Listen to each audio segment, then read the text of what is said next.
Hello there, people of the internet. We are here today talking about why military surplus rifles and basically firearms in general are way more expensive than they used to be. I'm sure a lot of people are going to go into the comments and they're going to tell me immediately right off the bat before they even start listening, it's supply and demand or lack of importation, etc., etc. There's a lot more to it than just that. As many of you guys know, I'm a military surplus connoisseur. I have quite the military surplus arsenal, and you guys have seen me shoot basically all of my arsenal on the YouTube channel. This right here is my Yugo 2447, and this is one of the more affordable Mauser Model 98s that you're going to find out there on the market, and we'll talk about why here in a second. But before we dive into that, obviously this is not my normal recording location. Just due to some issues that I'm running into, my normal recording location is currently unavailable to me. So to keep doing the work that I'm doing, I'm actually doing multiple different things. Subscribe, like, share. I'm trying to get the subscription and view rate up on the channel. And in the description, I've got Patreon and even some merch if you want to go check those out. I got some shirts that I designed and whatnot, or one-time donations on the merch channel. So whenever it comes to military surplus, I'm sure that basically all of us have noticed that 10 years ago they were like a fifth of the price that they currently are. Especially whenever it comes to more desirable and more collectible firearms, like say the Kar 98 Mauser from World War II. Well, with the collectability of firearms, that oftentimes is going to determine the price point of said firearms, especially if there is no increasing supply of those firearms. For whatever reason, I'm sure it's got to do with like video games and pop culture and whatnot, World War II Germany seems to have quite the following behind it. Whenever it comes to World War II German use, everything from like spoons and silverware and cookware to uniforms to firearms especially, it's just extremely desirable. People want specifically that. Like, for example, whenever I break out this right here, if we're talking about a carbine Mauser 98, this is a Yugo 2447 for all intents and purposes. It is incredibly similar to the German Kar 98 and effectively does the same exact things. However, whenever I show off this and then I compare it to a Kar 98, everybody is always way more infatuated with the Kar 98 because of its World War II German provenance in comparison to my Yugo Mauser here. So a firearm's desirable nature is probably one of the biggest things that is bumping up the prices of those particular firearms. Everybody wants a Luger, everybody wants a C96 broom handle Mauser. That again goes with the whole German history whenever it comes to firearms technology. And the desires for those handguns that absolutely made those handguns skyrocket in prices over the past couple of decades. Not that long ago, you could go out and get yourself a Luger or a C96 for a dramatically less amount of money than what it is that we have nowadays. So other than that, a lot of what we're seeing nowadays is based off of supply and demand for the most part. I'm sure that a lot of people have noticed that Mosins and Mausers and Enfields, which are the three main versions of your surplus firearms out there on the market, with the exception of a couple of automatic firearms such as the M1 Garand, M1 Carbine, SKS, etc. These types of firearms have absolutely skyrocketed in price, and a lot of that has to do with the fact that they are no longer being surplused out on the civilian market. For the most part, most of what you're going to find with those firearms are going to be from private ownership sales. There's no wholesalers that are getting these things in bulk and then trying to sell them off to the civilian population, and so as a result, the market has just settled on specific prices for a civilian sales standpoint. Does that make sense? The civilian private ownership has determined the market for these and not the importers who have been importing these from other countries. Now, if we see raises in restrictions and raises in import bans, etc., we'll see an influx of these firearms come in, and we may potentially see prices on these firearms go down since there is a raise in supply. However, I want to go ahead and say that's not necessarily going to be the case. For example, If it is a firearm that is very desirable, such as your Mosins, Mausers, and Enfields, odds are they're going to remain the same price because people are paying that amount of money for them. For example, RTI, Royal Tiger Imports, they got a whole lot, like a massive literal truckload, like cargo freight loads of Enfield rifles that came in from Africa, and they're still charging the $400 to $500 price point if they are in reasonable condition. I know that they got like C grades and ones that are like completely destroyed and shot out, which they're selling for less, which are basically complete garbage that you can't shoot. Well, I mean, they'll probably go bang, but they're not going to be accurate. The bores aren't going to be good. And they're going to be missing parts, etc., etc. If you're getting an actual shootable condition Enfield from Royal Tiger Imports, which they brought in by the absolute massive load, they're still charging that $400 to $500 price point because people are paying those. And even though we have this massive increase in supply, they're still charging that price point, which is what companies are going to do. They're going to want to get as much money for their product as possible, and people are paying that amount of money, so that's what they're going to charge. Royal Tiger Imports is charging this amount of money, which was the standard cost of an Enfield here inside the United States, even before that African Ethiopian supply got flooded into the country, because that's what people are going to pay for them.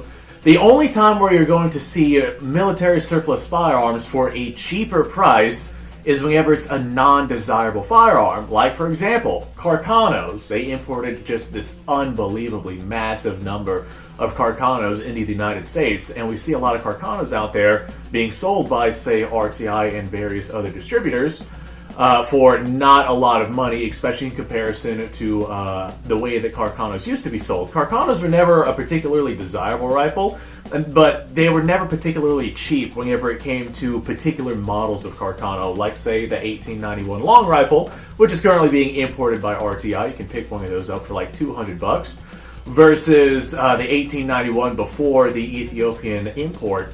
The 1891 before the Ethiopian import was very hard to find, and it was dramatically more expensive than what RTI is currently charging. So that less desirable rifle is a good example of increased supply bringing down the cost of a rifle because there's just not that much demand for it.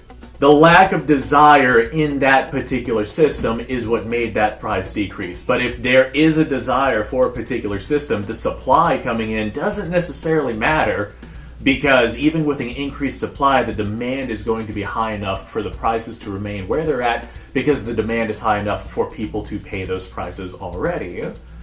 So all that being said, what about the things that are particularly desirable, but they have non-desirable features? One of the main reasons why the Carcano is so undesirable is because the ammunition is hard to find, and whenever you do find it, it is particularly expensive. And there's other platforms out there, actually, such as this right here. I was making some videos on these the other day.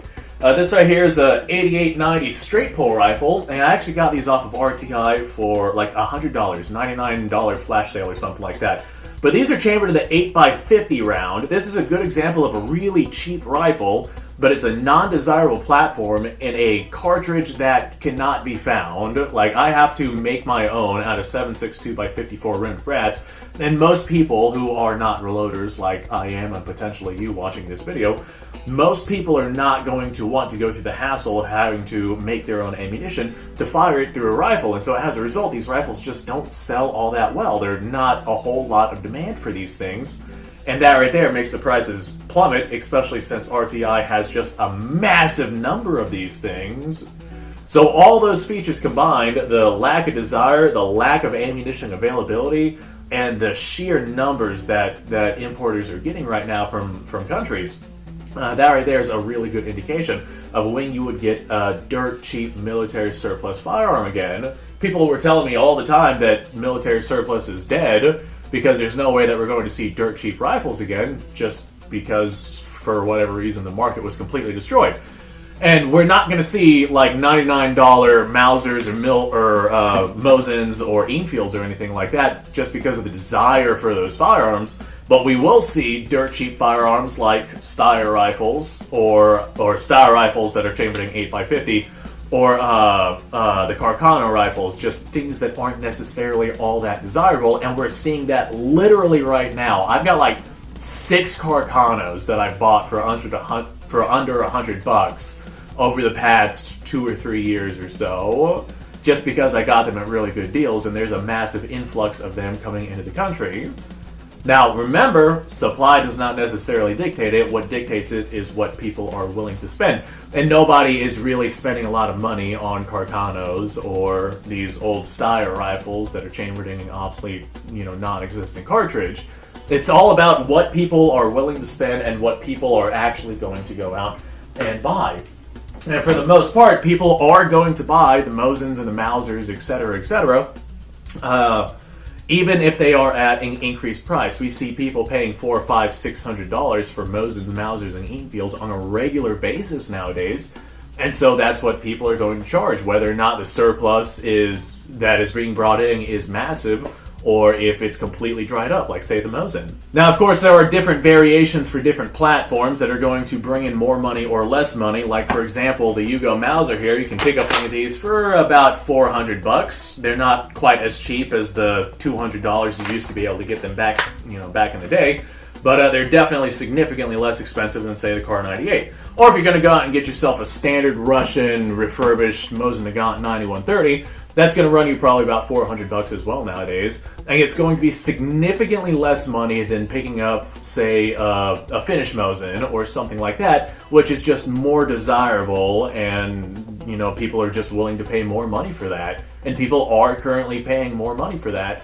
Those versions of those rifles are going to bring in more money simply because of a collectible standpoint. But if all you want is like something to sling a particular cartridge downrange, like, for example, this Yugo 2447, is just for me slinging 8mm Mauser downrange, or my 9130 is just for me slinging 7.62 by 54 rimmed downrange, and I got those specifically to shoot them, and I'm not looking for collectibles with those.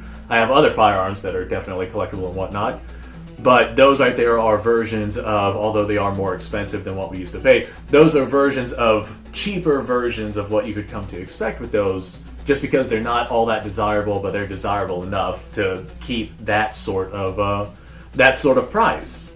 So yeah, I think I've pretty much said my piece here, and hopefully you guys learned something on this episode. All this being said, thanks for watching. Appreciate your time. Like, subscribe, share. Description below has a link to all sorts of stuff. Go check it out. You guys go off, have yourself a fantastic day. I'll see you guys on the next episode.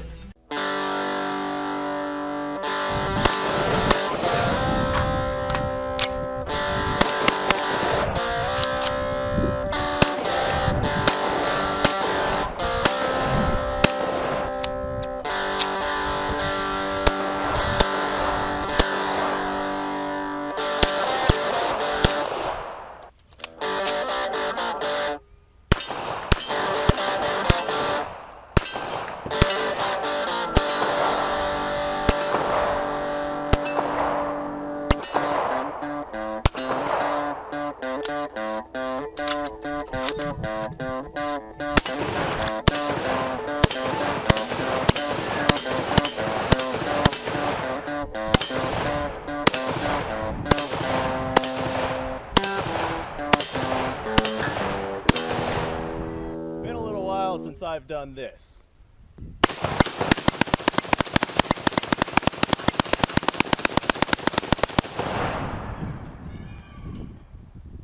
Bonnie and Clyde be damned.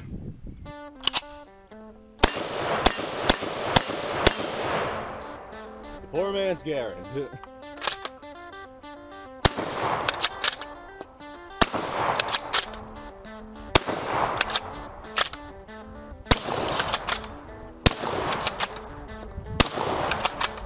It's a shame that bolt-action shotguns aren't more mainstream.